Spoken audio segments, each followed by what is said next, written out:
The teacup shattered against the marble floor, the crack of porcelain echoing through Hyundai's most exclusive restaurant like a gunshot.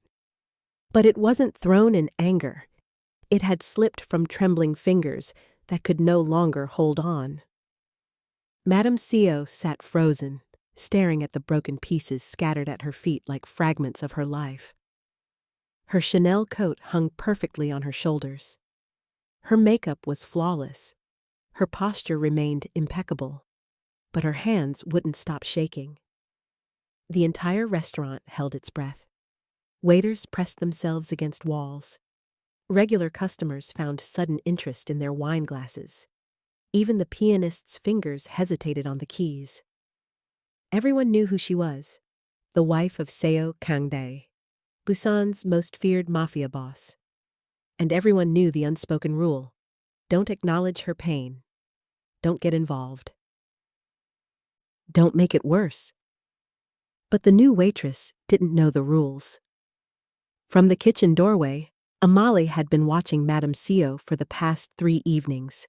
She'd arrived in South Korea only 2 weeks ago, a psychology student from South Africa whose scholarship had fallen through, leaving her scrambling for work as her visa clock ticked down. The agency had placed her here, an upscale restaurant with wealthy clientele and tips that could save her. They hadn't mentioned the armed men in tailored suits. They hadn't mentioned the woman who came alone every night at 7:15 p.m. and radiated such profound sadness that the entire room seemed to dim. On Amal's first day, the manager, Mr. Choi, had pulled her aside, his voice barely a whisper.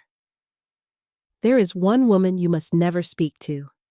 You serve her in silence, no eye contact, no conversation, no kindness." Amala had nodded, confused. "Why not?" Mr. Choi's face had gone pale. "Because her husband kills people who upset her. And lately, everything upsets her." Now, as the broken teacup lay on the floor and Madame Seo's shoulders began to collapse inward, Amale felt something inside her break too. She saw it in the woman's eyes, the same hollow look her mother had worn in those final months, the look of someone drowning in plain sight, while the world pretended not to notice. Before she could think, before she could stop herself, Amal moved. She crossed the restaurant floor, each step feeling like it took an eternity. She could feel every eye in the room on her back. She could sense the other staff willing her to stop. But she didn't. Amali knelt beside Madame Seo, carefully avoiding the sharp porcelain shards, and did the one thing everyone had been warned never to do. She reached out and gently placed her hand on the woman's shoulder. "It's all right," Amali whispered in her accented Korean. "You're not alone." The restaurant didn't just go quiet, it went silent, the kind of silence that precedes violence. A man in an expensive suit half rose from his table across the room, his hand moving instinctively toward his jacket.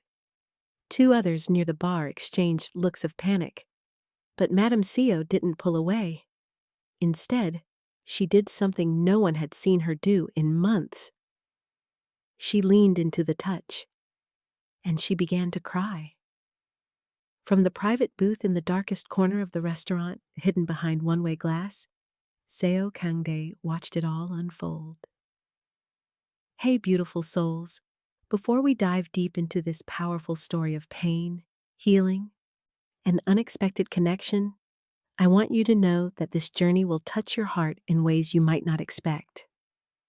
Subscribe now so you don't miss what happens when one act of courage changes everything. Now get comfortable and let me take you on this unforgettable journey. The day Amali arrived at Incheon Airport, she had $43 in her bank account and a promise from an employment agency that seemed too good to be true. It was. The hospitality position at an upscale establishment turned out to be a waitress job at a restaurant frequented by Busan's criminal elite. But by the time Amali realized this, she was already 2 days into her contract, and her student visa had 3 weeks left before expiration. She needed the money. Her mother's medical bills back in Johannesburg hadn't stopped coming even after her mother had stopped breathing. Her younger siblings depended on what she could send home every month. So Amali kept her head down, learned the unspoken rules, and tried to become invisible. Until the moment she saw Madame Co up close and realized that invisibility was a luxury neither of them could afford. The woman who sat at table 7 every evening at exactly 7:15 p.m. wasn't cruel. She didn't snap at staff or send back food or make unreasonable demands. She simply existed in a state of profound, untouchable sorrow. Her wedding ring stayed on, but her husband never sat beside her. She ordered the same tea every night, but never drank it. She wore the most expensive clothes in the room, but carried herself like she was already a ghost. The other staff had learned to navigate around her grief like it was a physical object in the room. They had learned that depression was safer than confrontation, that silence was safer than compassion. But when that teacup shattered and Madame Co's careful composure finally cracked, Amali couldn't stay silent anymore. She knelt, she touched, she spoke. And in doing so, she broke the most dangerous rule in the restaurant. What Amali didn't know, what no one except the men in the corner booth knew, was that Seo Kang-dae had been watching his wife from behind one-way glass for the past 6 weeks. He came early each evening, observing from a distance, telling himself it was protection, not guilt, that kept him hidden.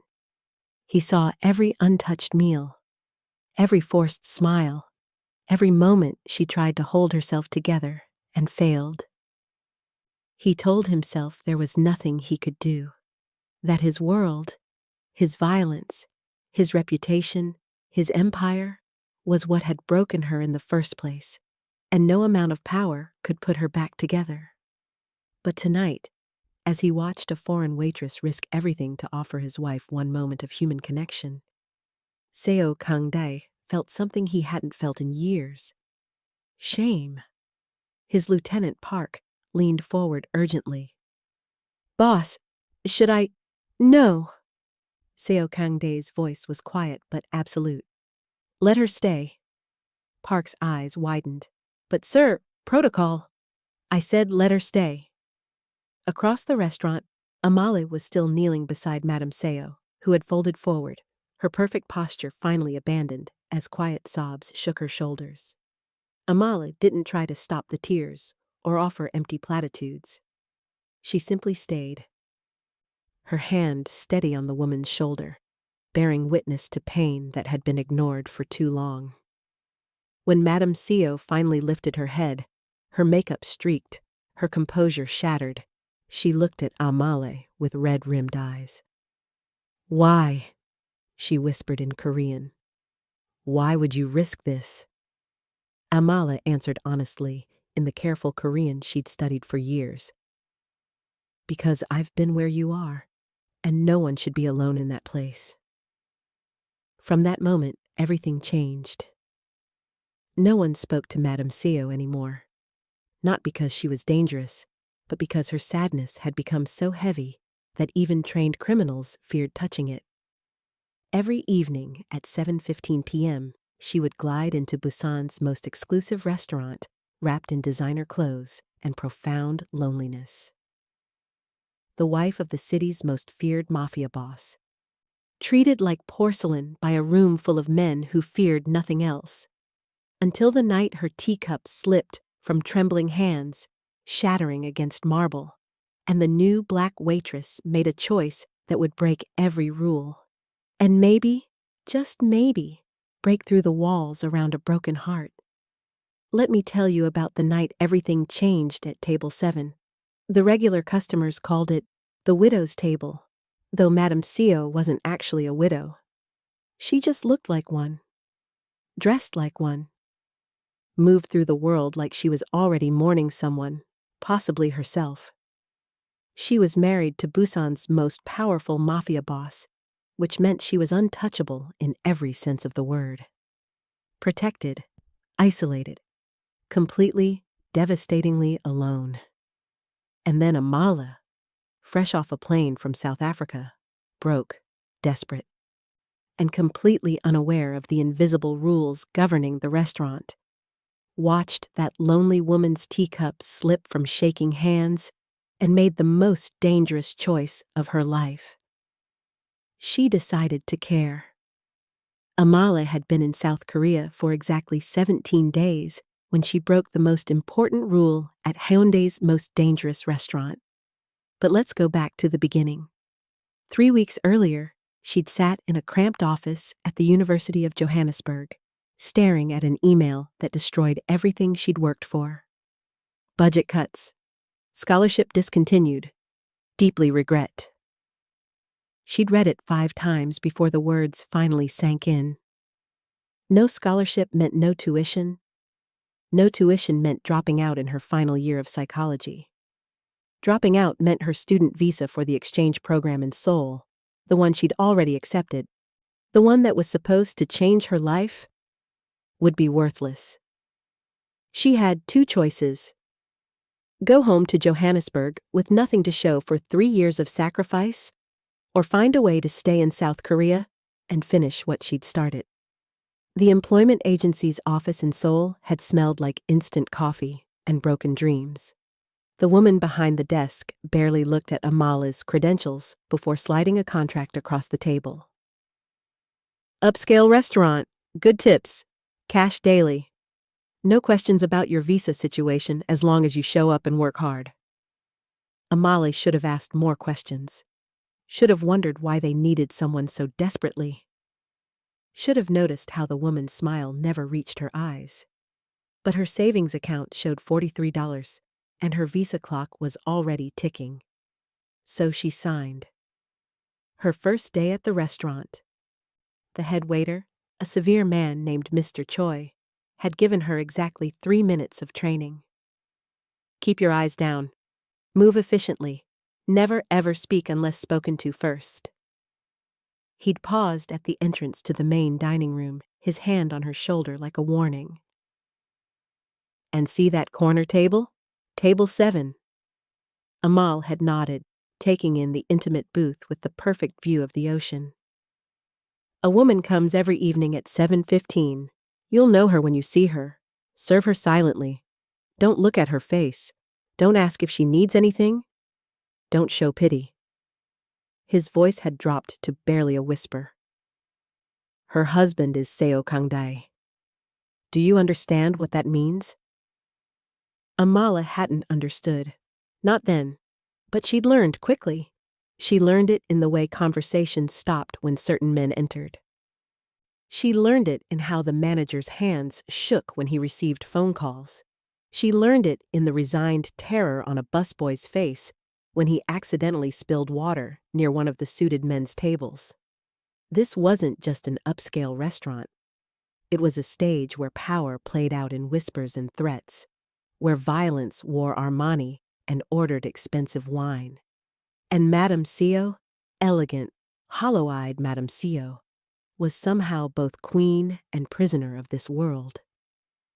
Amala watched her those first few evenings, unable to look away, even though every instinct screamed at her to stay invisible. The woman moved like she was underwater, each gesture carefully controlled, as if any sudden movement might shatter her completely. It reminded Amali of her mother in those final months. The memory hit her without warning one evening as she refilled water glasses. Her mother sitting at the kitchen table in Soweto, staring at nothing, too tired to even pretend anymore. Amali had been 16, watching her mother disappear into grief after her father left, and no one, not family, not friends, not even Amali herself, had known how to reach her. They'd all looked away, stayed silent, let her drown in plain sight. By the time her mother finally asked for help, it was too late. Amale had carried that guilt for 8 years, had chosen psychology specifically because of it, had promised herself she'd never ignore someone's pain again.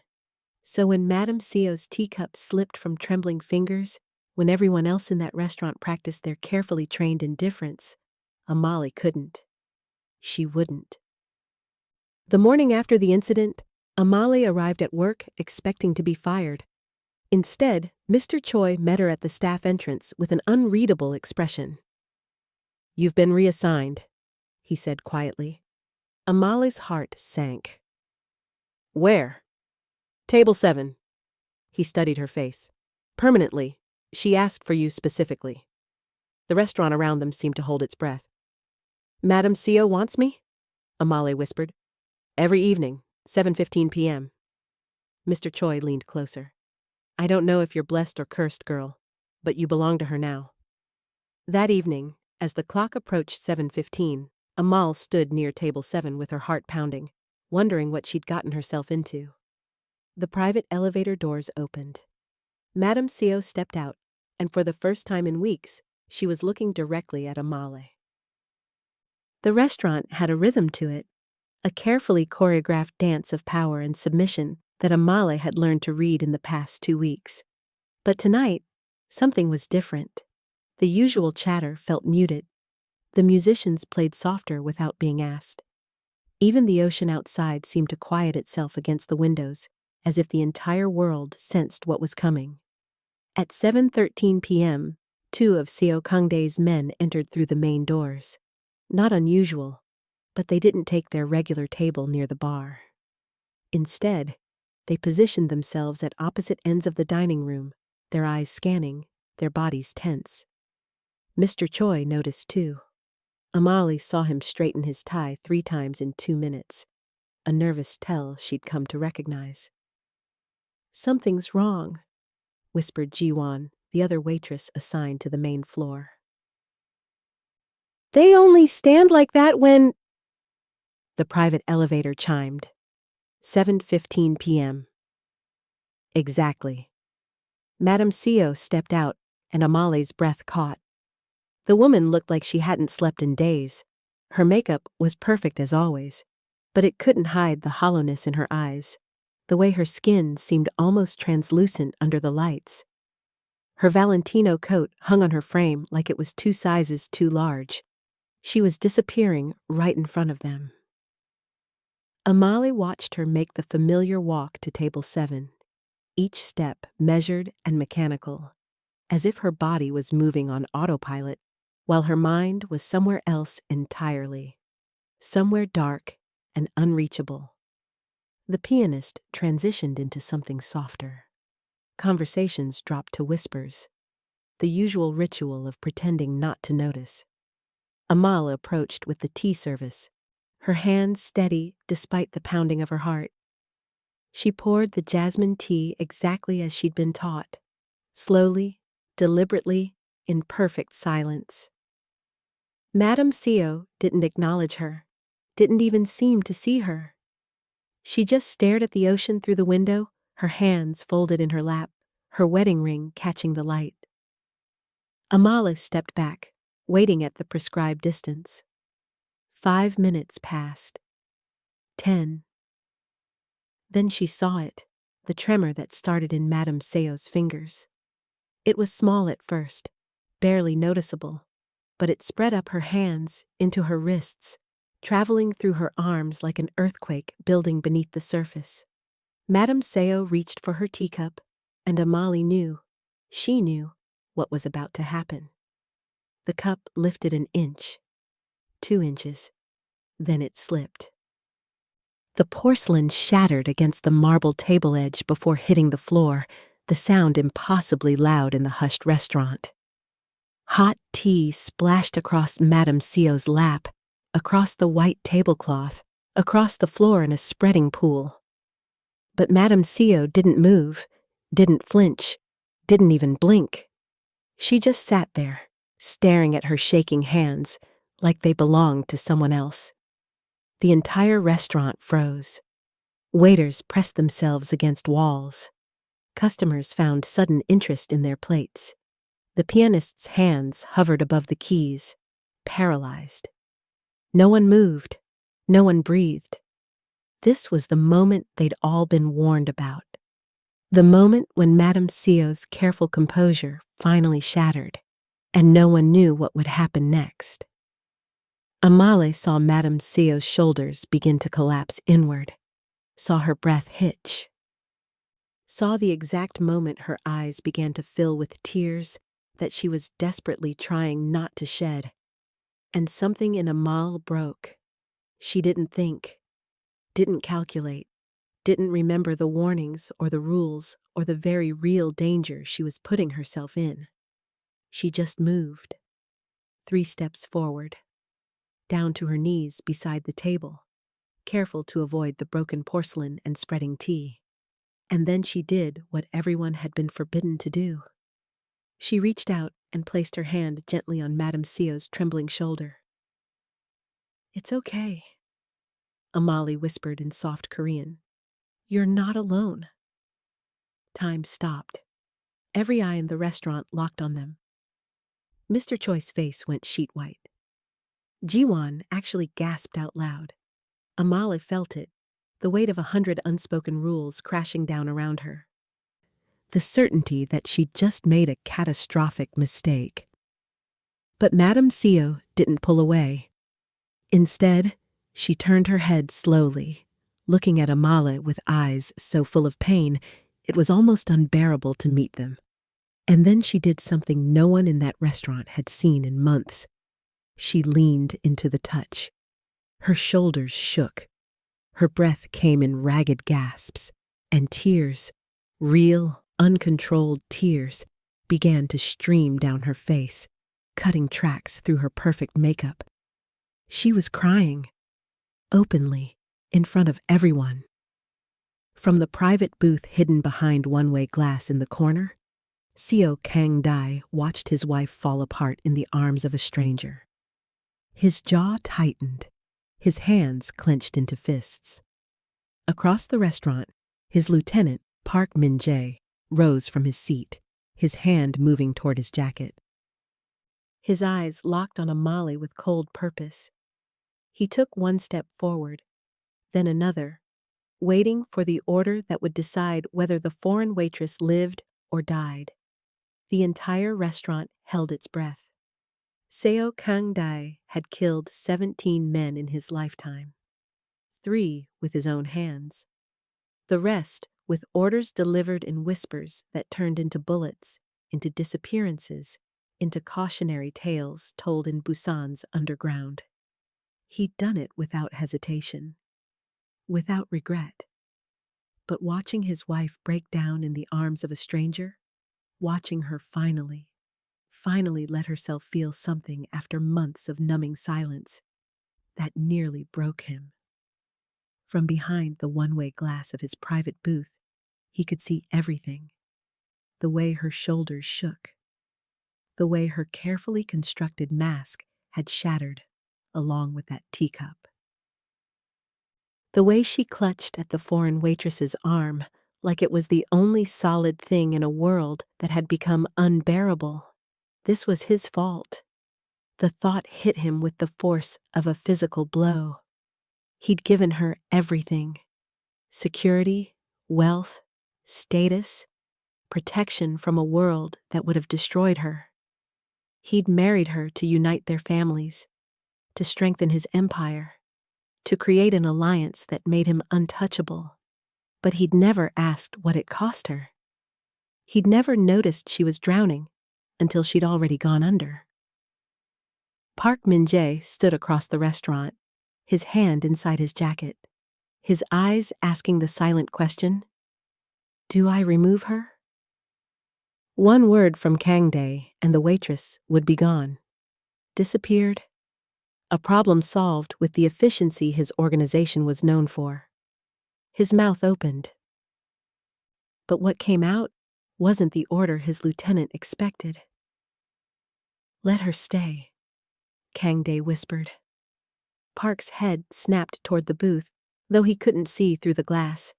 He touched his earpiece, clearly uncertain he'd heard correctly. Kang-dae pressed the discreet communication button on his table. His voice was quiet but absolute. "I said let her stay. No one touches the girl. That's an order." Across the restaurant, Park's hand slowly withdrew from his jacket. He settled back into his seat, though his posture remained tense, confused. The other men followed his lead, the threat dissipating like smoke. But the tension remained. Amali stayed kneeling beside Madame Seo, her hand steady on the woman's shoulder, even though Kangdae could see her trembling. She was terrified. She'd have to be insane not to be, but she didn't pull away. She just stayed, present, solid, human. After what felt like an eternity, Madame Seo's breathing began to slow. Her tears quieted. She reached up with one shaking hand and touched Amali's fingers where they rested on her shoulder. Just for a moment, just long enough to acknowledge the gesture. Then she straightened slowly, her composure returning in fragments. Amali rose carefully, still close, still ready to catch her if she fell. "I'll bring fresh tea," Amali said softly. Madame Seo nodded once, not trusting her voice. The restaurant remained frozen, everyone waiting for permission to breathe again. It was Mr. Choi who finally moved, clearing his throat and gesturing sharply to the other staff. The spell broke. Conversations resumed in hushed tones. The pianist's fingers found the keys again. Waiters returned to their choreographed dance, but everything had changed. Amali returned with a new tea service, her hands steadier now. She poured slowly, carefully, and this time, when she stepped back to wait, Madame Seo looked directly at her. "Thank you," she whispered, 2 words that felt like an earthquake. "You're welcome," Amali replied. For the next hour, Amali stayed at her post near table 7. She didn't speak unless spoken to, didn't intrude, didn't hover. She simply was, a quiet presence that somehow made the unbearable weight of that corner table feel just slightly lighter.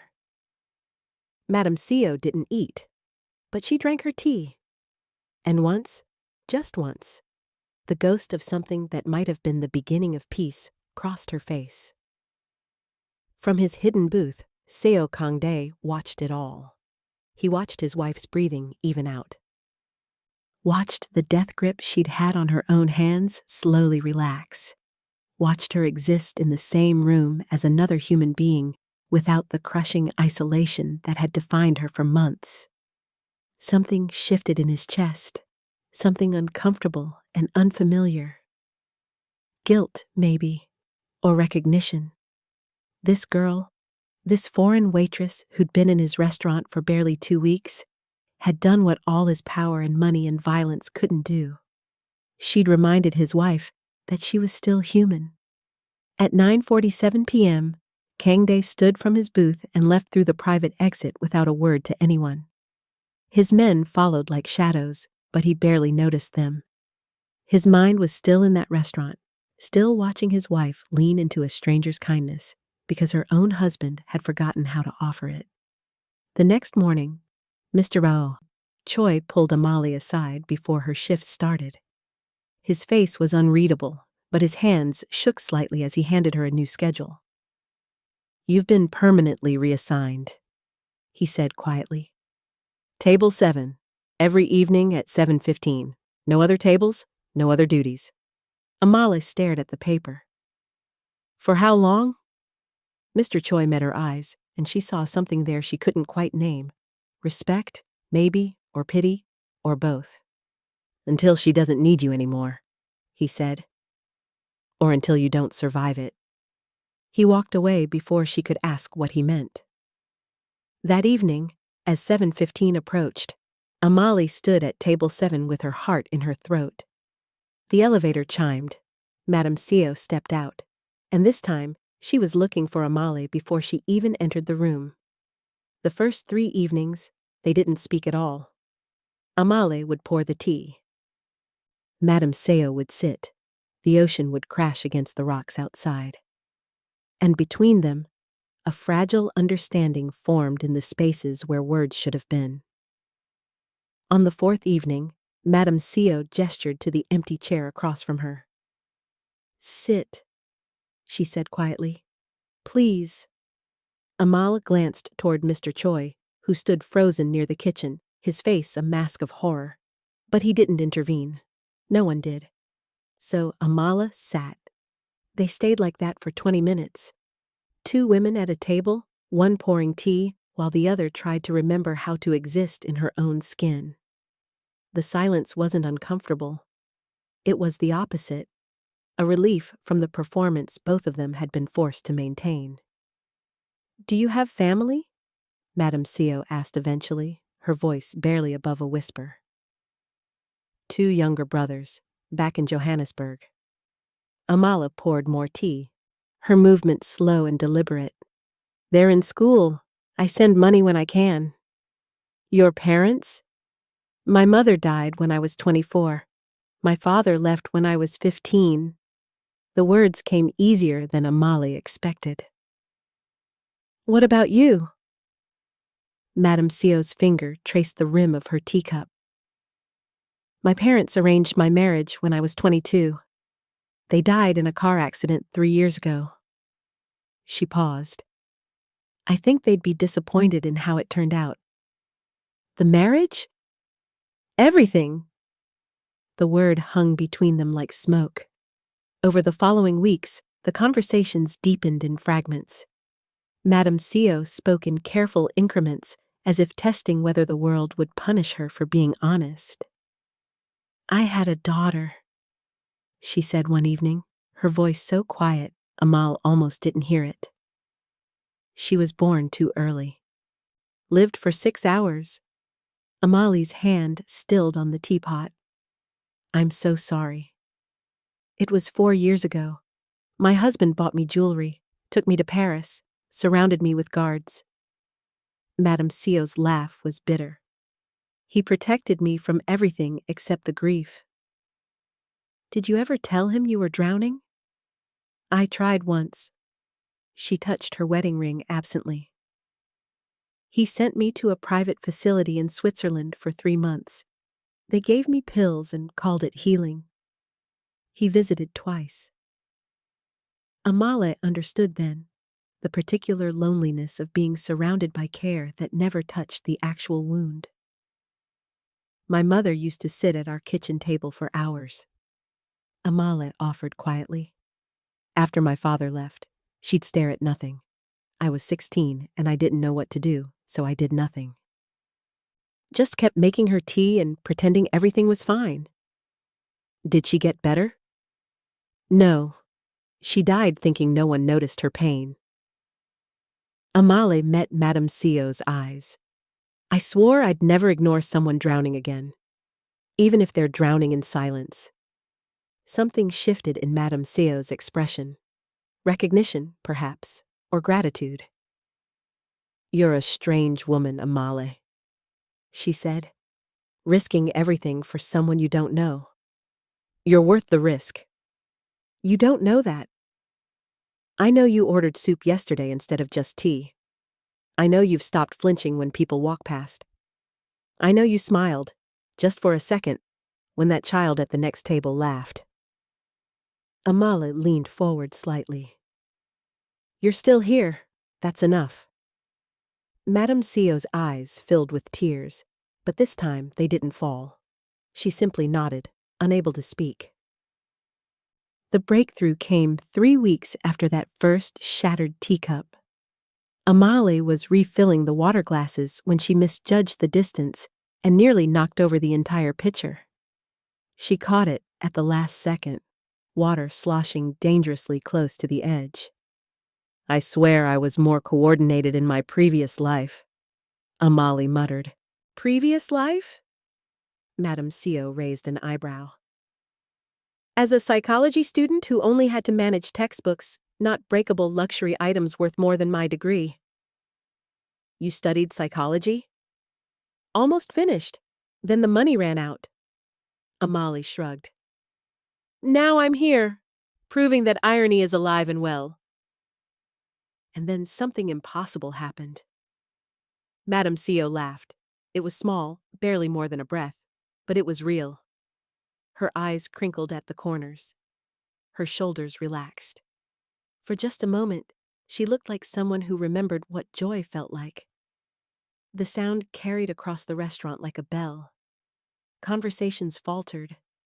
Mr. Choi actually dropped the menu he was holding. Park Min-jae, stationed at his usual table, straightened in his seat, his hand instinctively moving to his earpiece. And in the private booth behind one-way glass, Seo Kang-dae felt his entire world tilt on its axis. He'd been watching. He always watched now, drawn by something he couldn't name. He'd seen his wife's gradual transformation over the past weeks, seen her begin to eat again, seen her sit straighter, seen the death pallor slowly lift from her face. But he hadn't heard her laugh in 4 years. Not since before the pregnancy, not since before the loss, not since before their marriage had calcified into an arrangement of shared space and separate lives. And now, this foreign girl, this waitress who'd been here barely a month, had pulled that sound from his wife's throat like a magician, revealing something everyone thought was lost forever. Kang-dae's hands clenched into fists, but it wasn't anger he felt. It was something far more dangerous. It was the dawning realization that he'd failed the one person he'd promised to protect. And worse, that a stranger was succeeding where he'd given up trying. Park's voice crackled through his earpiece.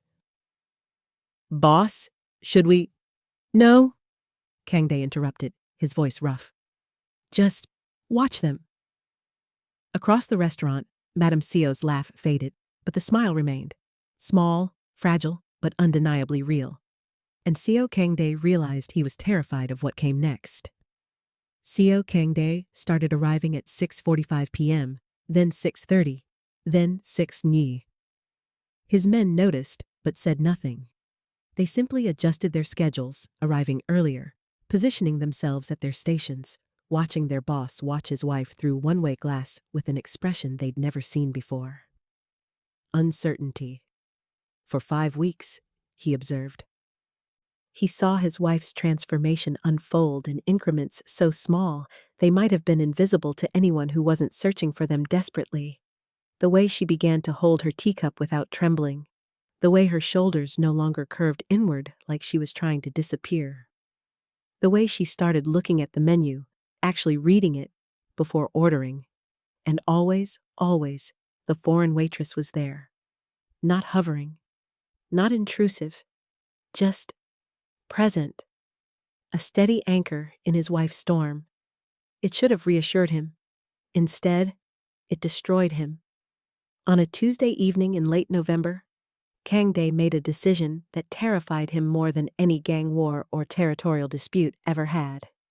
He stepped out of his hidden booth and walked into the main dining room. The effect was instantaneous. Conversation stopped mid-sentence. Silverware froze halfway to mouths. Even the ocean seemed to quiet outside the windows. Seo Kang-dae rarely showed himself in the public spaces. When he did, it meant someone was about to receive a message they'd never forget. But tonight, he walked past all the tables, past his own men, past Mr. Choi who looked like he might faint, and stopped directly at table 7. Amal stood near the service station, a teapot in her hands. She turned at the sound of expensive shoes on marble and found herself face to face with Busan's most feared man. Up close, he was even more intimidating than she'd imagined. Tall, broad-shouldered, with eyes that had seen too much violence to ever be truly soft. His suit probably cost more than her entire year's salary. His presence filled the space like a physical force. But Amal didn't look away. "You," Kang-dae said quietly, his voice carrying despite its low volume. "Come with me." It wasn't a request. Park Min-jae appeared at his elbow. "Boss, should I—" "Stay here," Kang-dae ordered. "Watch her." He meant Madame Seo, who sat frozen at her table, her eyes wide. Kang-dae led Amal to a private alcove near the entrance, close enough to still see table 7, far enough for privacy. He turned to face her, and for a long moment, he simply studied her. Amale met his gaze steadily, her heart pounding, but her chin raised. "Why are you doing this?" he asked finally. "Serving tea?" Amale kept her voice neutral. "It's my job." "Don't insult my intelligence." His jaw tightened. "You broke protocol. Put yourself at risk. Stayed when any sane person would have run. Why?" Amal considered lying. Considered giving him an answer that would keep her safe. But she'd spent too many years watching people choose silence over truth. "Because she deserves to be seen," Amali said simply. "Not as your wife, not as a symbol, not as a problem to be managed or a reputation to be protected. As a human being who's in pain." Kangdae's expression darkened. "You think I don't see her?" "I think you've been looking at her through walls for so long. You've forgotten what she looks like without them." The words hung between them like a blade. Kangdae could have her killed for less. They both knew it. Instead, he did something unexpected. He closed his eyes briefly, and when he opened them again, the carefully constructed mask had cracked just enough to reveal the man underneath. "I gave her everything," he said quietly. "Protection, security, comfort." "You gave her a cage," Amali replied, not unkindly. "A beautiful one, a safe one, but still a cage." "I was protecting her. From what? The world? Your enemies?" Amal took a careful breath. "You protected her from everything except loneliness, and that's what's been killing her." The truth of it hit Kangdae like a physical blow. He'd built an empire on violence and fear. He'd eliminated threats before they could materialize. He'd surrounded his wife with guards and luxury and distance, thinking that was love. But he'd never simply sat beside her and asked what she needed. He'd never let himself be vulnerable enough to see her vulnerability. "How do I—" Kangdae's voice cracked slightly. "How do I fix this?" Amali's expression softened. "You start by showing up, not as her protector, not as the boss. Just as her husband." She turned to walk back to table 7, then paused. "And Mr. Seo? Sometimes love isn't fixing, it's staying." Kangdae stood alone in the alcove for a long time, staring at his wife across the restaurant. She was watching the ocean, her profile illuminated by candlelight, looking fragile and beautiful and utterly unreachable. He'd married her 8 years ago in a ceremony that united 2 powerful families. He'd promised to honor her, protect her, provide for her. He'd never promised to actually see her. At 8:47 p.m., Seo Kangdae did something he hadn't done in 4 years. He walked to table 7 and sat down. Not in the booth across from her, where he could maintain distance. Not at the head of the table, where he could maintain authority. Beside her, close enough to touch. Madame Seo's breath caught. Her hand stilled on her teacup. She turned slowly, her eyes wide with something between fear and hope. "I don't know how to be gentle," Kangdae said quietly, the words feeling foreign in his mouth. "I don't know how to be anything other than what I am, but I want to learn, if you'll let me." For a long moment, Madame Seo simply looked at him. Really looked at him, the way she hadn't in years. Then slowly, she reached across the small space between them and placed her hand over his. Her fingers were trembling, but they didn't pull away. They sat like that for several minutes, hand in hand at table 7, while the entire restaurant pretended not to notice the impossible sight of Seo Kangdae being human. Amali retreated to the service station, giving them space, but staying close enough if needed. She watched Madame Seo's shoulders gradually relax, watched the death grip she had on her own composure slowly loosen. I don't remember the last time we sat together, Madame Seo said finally, her voice barely audible. Not across from each other, together. The charity gala, 2 years ago. Kang Dae's thumb moved slightly against her hand, an unconscious gesture that felt monumental. You wore blue. You smiled for the cameras. You didn't speak to me the entire night. You didn't speak to me either. No, he admitted. I didn't. The ocean crashed against the rocks outside, filling the silence between words. When did we stop talking? Madame Seo asked. Kang Dae exhaled slowly. I think, after the baby, after we lost her. He paused, the words clearly difficult. I didn't know what to say, so I said nothing. I thought... His jaw tightened. I thought if I could just keep you safe, keep you comfortable, that would be enough. It wasn't enough. The words weren't accusatory, just honest. I needed you to see me fall apart. I needed you to sit with me in the darkness instead of trying to fix it with money and distance and protection I never asked for. I don't know how to sit in darkness, Kang Dae said quietly. I've spent my entire life eliminating it, controlling it, making sure it never touches anything I care about. But you can't eliminate grief, Kang Dae. You can't threaten it or pay it to go away.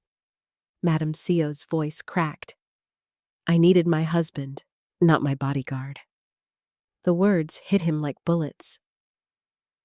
I failed you, he said simply. Yes. She didn't soften it. But you're here now. Because a stranger showed me what I should have seen myself. He glanced toward where Amal stood, then back to his wife. I've been watching you these past weeks, watching her with you, the way you started breathing again, the way the light came back into your eyes. His voice dropped.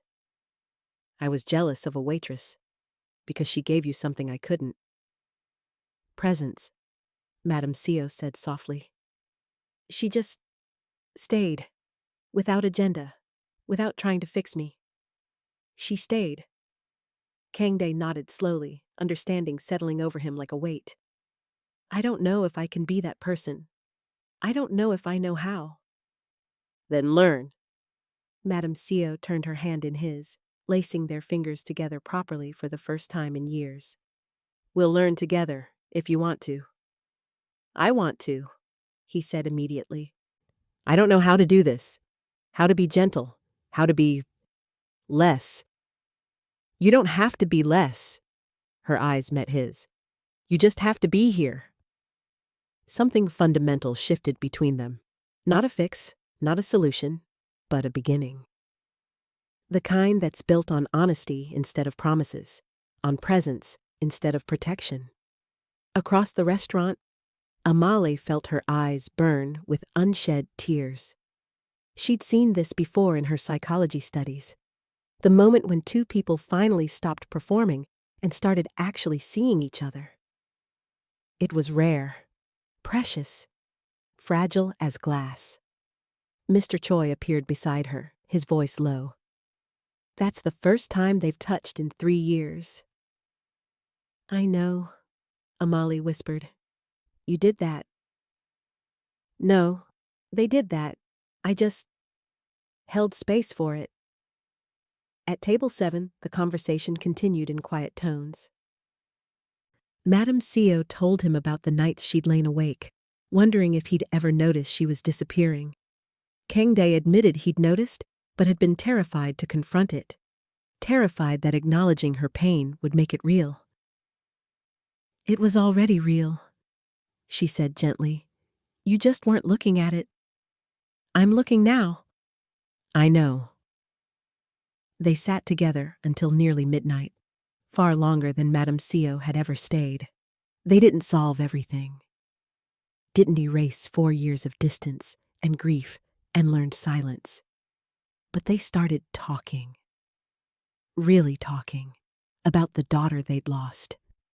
about the marriage they'd buried alongside her, about whether something new could grow from the ashes. When they finally stood to leave, Madame Seo paused at the table, then turned toward where Amale was cleaning the service station. "Thank you," she said clearly, her voice carrying across the nearly empty restaurant. Amale looked up, surprised. "I didn't do anything." "You did everything." Madame Seo's smile was small but genuine. "You reminded me I was still worth seeing." Kangdae stood beside his wife, his hand at the small of her back. Protective, yes, but also tender. He met Amale's eyes across the room, and something passed between them. Not attraction, not gratitude exactly. Recognition, perhaps. Respect. Then he guided his wife toward the private elevator, moving slowly, staying close, his entire body language transformed from what it had been weeks ago. The elevator doors closed. The restaurant exhaled collectively.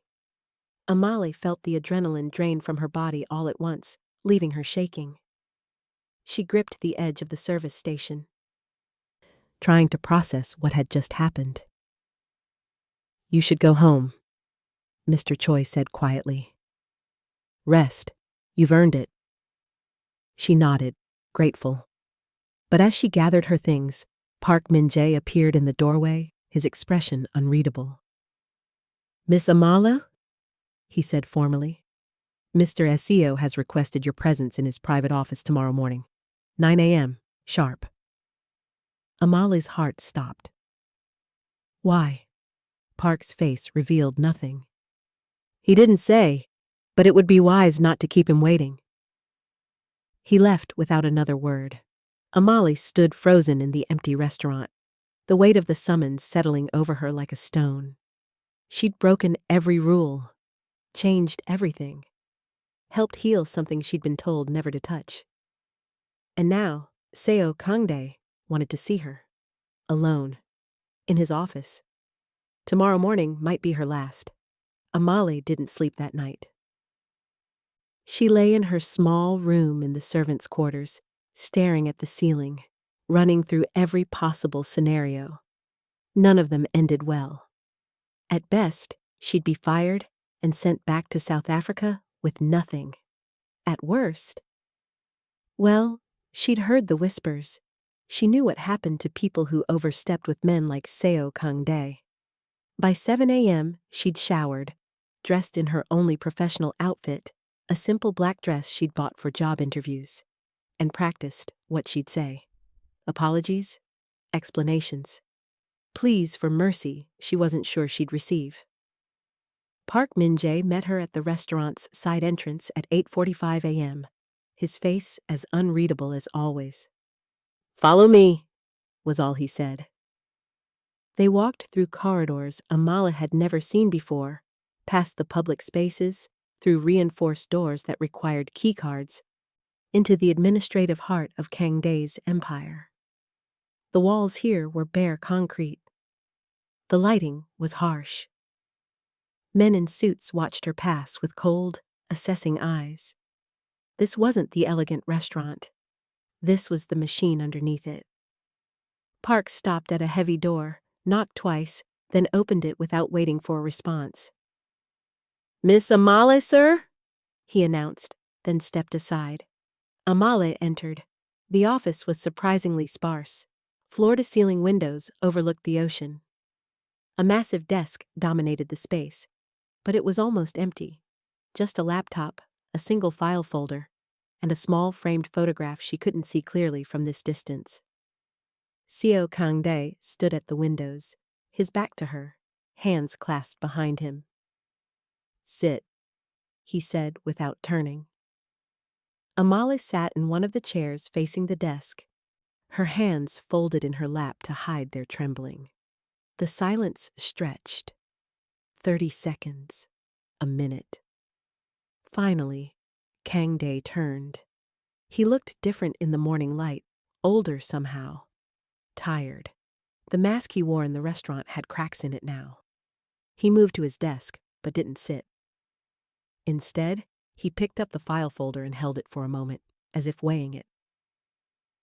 "Do you know what this is?" he asked. "No, sir." "Your file. Background check. Work history. Academic records. Medical information. Financial situation." He set it down.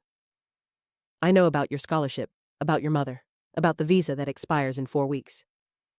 Amali's throat tightened.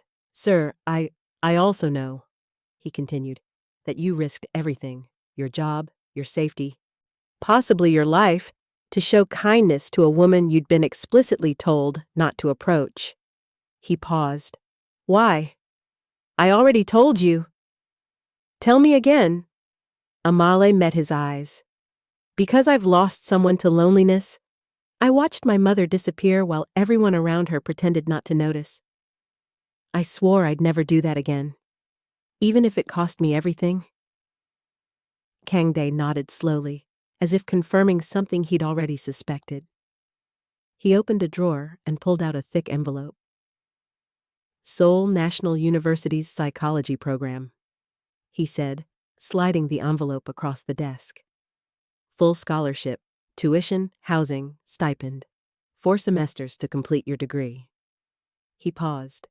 "There's also a letter of recommendation from Dr. Kim Min-seo, one of the country's leading psychologists. She's agreed to be your academic advisor." Amale stared at the envelope, unable to process the words. "I don't understand." "My wife made a call," Kangdae said simply. "I made several others. Your scholarship is reinstated. Your visa will be converted to a student visa. You start next semester." "But why?" "Because you reminded us who we were before fear." His voice was quieter now. "My wife hasn't smiled in 4 years. She smiled last night. Because of you." Amala's eyes burned. "I didn't do anything special. You did everything that mattered." Kangdae finally sat, the movement somehow making him seem more human. "There's also this." He pulled out a smaller envelope, expensive paper, hand-addressed. "From my wife," he said. "Personal, private." Amale took it with shaking hands. She opened it carefully. Inside was a single card, written in elegant Korean script. "You gave me permission to be human again. That's a gift I can never repay. But I can ensure you get to finish what you started. Study well, help others the way you helped me, and know that you'll always have a table here when you need it. Minji." It was the first time Amale had seen Madame Seo's given name written out. She looked up to find Kangdae watching her with an expression she couldn't quite read. "She wants to see you," he said. "Before you go, downstairs." Madame Seo waited in the empty restaurant, standing by table 7, bathed in morning sunlight. She looked different too, softer somehow, like the armor she usually wore had been set aside. When she saw Amala, her face broke into a genuine smile. "You're leaving us," she said. Yes. To go back to school." "Good." Madame Seo crossed the space between them and did something completely unexpected. She hugged Amale. It wasn't brief or formal. It was real, the embrace of someone who'd forgotten what human warmth felt like and was desperately trying to remember. "Thank you," she whispered against Amali's shoulder, "for staying when everyone else looked away." Amale hugged her back, tears finally spilling over. "Thank you for letting me." When they pulled apart, Madame Seo wiped at her own eyes, laughing quietly. "Look at us, crying in an empty restaurant." "It's allowed," Amale said. "Yes," Madame Seo agreed, her smile widening slightly. "I suppose it is." That evening, as Amal packed her few belongings in the servants' quarters, she noticed something had changed in the restaurant beyond her window. Laughter drifted through the air. Real laughter. The music was brighter, the atmosphere lighter, and at table 7, Madame Seo sat beside her husband, not across from him, talking quietly while sharing an actual meal. Amali stood at the window watching and felt something complex settle in her chest. Pride, gratitude, relief, but also uncertainty. She'd come to South Korea desperate and broken. She was leaving with her future restored. She should be ecstatic. So why did leaving feel wrong? 3 months later, Amali returned to the restaurant. She'd been invited. A formal card delivered to her university dormitory, embossed with gold lettering that simply read, Table 7, 7:15 p.m. We've missed you. She almost didn't go. Her new life was full now.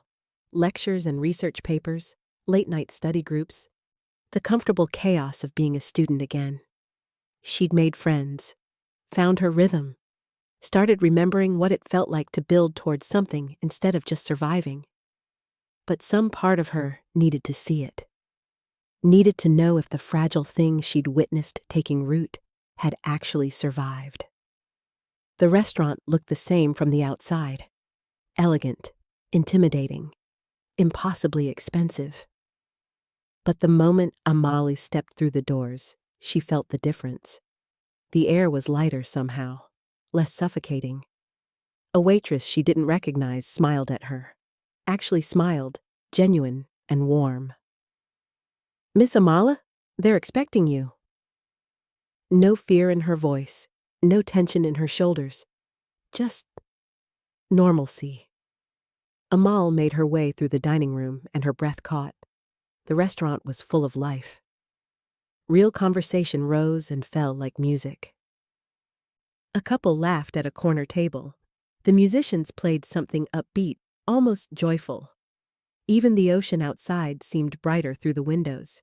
And at table 7, Madame Seo sat beside her husband, not across from him. Her hair was styled differently, softer.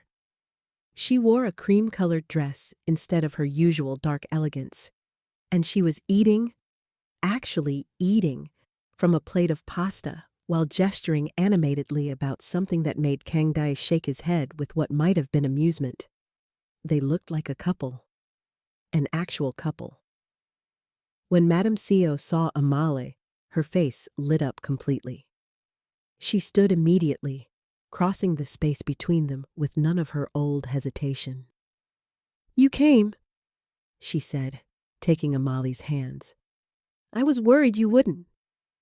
"I almost didn't," Amali admitted. "I thought maybe—" "You wouldn't need me anymore?" "Need you?" Madame Seo's smile was radiant. "Amali, you changed my life. I'll always need you, just differently now." She guided Amali to the table, where Kang Dae stood politely. Up close, he looked different too. The harsh lines around his mouth had softened slightly. He wasn't smiling exactly, but he wasn't carved from ice anymore either. "Miss Amali," he said formally, then added more quietly. "Thank you for coming. Thank you for inviting me." They sat together, all three of them, and for the next 2 hours, Amali learned what had changed. Madame Seo had started painting again, something she hadn't done since before her marriage. She'd joined a support group for women who'd experienced pregnancy loss. She and Kang Dae were in couples therapy, something Amali suspected was revolutionary for a man like him. "We're learning," Madame Seo said simply, her hand resting easily on her husband's arm. "How to talk, how to be present, how to be married instead of just occupying the same space." "It's harder than running an empire," Kang Dae added dryly, but there was something in his voice. Self-awareness, maybe. Humility. "And the restaurant?" Amali asked. "Watch," Madame Seo said. A young waiter approached a table where an elderly woman sat alone. Instead of serving silently, he paused, smiled, and said something that made her laugh. The exchange was brief, but genuine. "We changed the protocols," Kang Dae explained. "Staff are encouraged to be human now, not invisible." It took some adjustment, Madam Co added. But look at them. They're not terrified anymore. They're just working. Amala felt tears prick her eyes. You did this. We did this, Madam Co corrected. You showed us it was possible. We just had to be brave enough to try. As the evening wound down, Madam Co walked Amali to the entrance. How is school? She asked. Challenging, wonderful, everything I hoped it would be. Amala paused. I'm studying trauma and grief in my research, focusing on communal healing. Because of your mother? Because of you, Amal said honestly. You taught me that healing isn't always about fixing. Sometimes it's just about witnessing, about staying. Madam Co's eyes glistened. Visit again? Please? Not because we need saving, just because we'd like to see you. I'd like that. They hugged goodbye, easy now, familiar, and Amala stepped out into the Busan night. She turned back once, looking through the restaurant's windows. Madam Co had returned to table 7, sliding into the seat beside her husband. He said something that made her laugh, that same small, precious sound Amale had first heard months ago. His hand found hers on the table, their fingers intertwining naturally. Around them, the restaurant continued its evening rhythm. Peaceful, alive, unafraid. No one walked on eggshells anymore. No one pretended not to see pain. The room had learned how to breathe again. 6 months later, the restaurant still went quiet when Madam Co entered each evening at 7:15 p.m. Not because anyone feared her, not because her sadness filled the room like smoke, but because she arrived now with her husband's hand in hers, with a genuine smile on her face, with the kind of presence that made people pause and think, that's what healing looks like. The musicians would play something soft and welcoming. The staff would smile in greeting. Regular customers would nod respectfully, happy to see her happy. And at table 7, Madam Co would sit beside Seo Kang-dae, close enough to touch, comfortable enough to be silent, brave enough to be seen. She still ordered tea sometimes. But now, she drank it. The restaurant still went quiet when she entered.